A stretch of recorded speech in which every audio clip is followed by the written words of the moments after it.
আল্লাহ পাক বলছেন সূরা আস-সাফ, হে বিশ্বাসীরা তোমরা যারা ঈমান এনেছো, সুবহানাল্লাহ।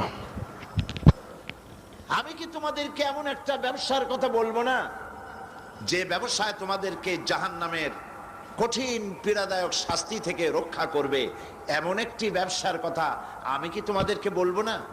তার মানে হচ্ছে অবশ্যই আমি তোমাদেরকে এরকম একটি ব্যবসার কথা বলবো। সুবহানাল্লাহ বলেন।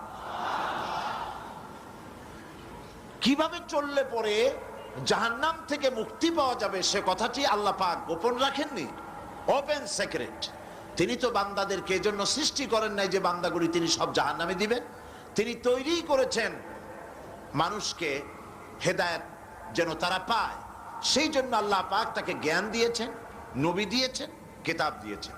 আল্লাহ পাক বলছেন আমি অবশ্যই এমন একটা ব্যবসার কথা তোমাদের